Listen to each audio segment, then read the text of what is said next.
Here's a history class they don't want to teach you. It's called From Noah to Now.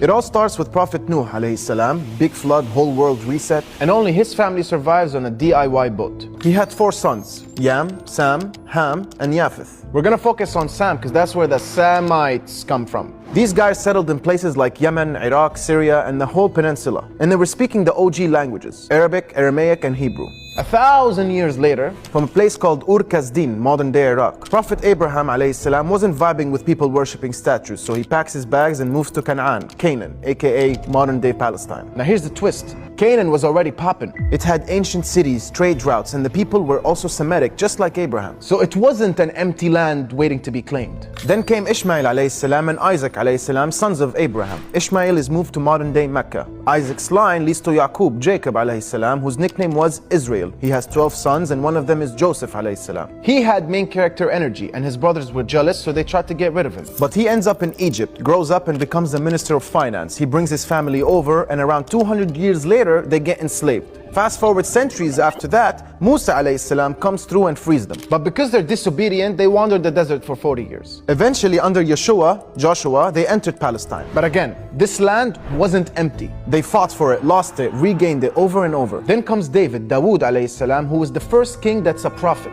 He unites the tribes of Israel and makes Al-Quds, Jerusalem, the capital. After him, his son Solomon alayhi salam, takes over, and the Holy Land saw its golden era. Peace, prosperity, vibes. But sometime after he passed away, the kingdom splits into 2. Israel in the north, Judah in the south. And from here, non-stop drama. The Assyrians invade. Then the Babylonians destroy the temple and exile the Jews. Then the Persians take over, let them return. Then the Greeks show up. And by 63 BCE, Rome does a full-on occupation and expels all the Jews. Skip forward a few centuries, and Jesus, Isa alayhi salam, enters the chat, born in Bethlehem, Palestine. He preaches, gets rejected by most of his people, and then the land falls under Roman control. Then around 600 years later, remember Ishmael? His lineage leads to the greatest human ever, Muhammad sallallahu alayhi wasallam, and he introduces Islam, which means submission to the one God. One of his companions, the great Umar ibn al-Khattab radiyallahu anh, takes over Jerusalem and he brings back some Jews. Then the Muslim dynasty rules from Palestine to Baghdad. But in year 1099, the Crusaders invade, massacres, bloodshed, and they take Jerusalem and hold it for almost 90 years. Until Salah ad-Din comes through in 1187 and liberates it. And then he allowed everyone to live in peace, Jews, Muslims, Christians. Then the Ottomans take over in 1517. That means that Palestine stayed under Muslim rule for around 1,300 years. Fast forward to World War I, the British trip out in 1917, they dropped the Balfour Declaration, promising a Jewish homeland to the creator of Zionism, on land that wasn't theirs to give. Now it's World War II, and the Jews that were expelled centuries ago that are now European become refugees because some madman started a Holocaust. Guess where they ended up?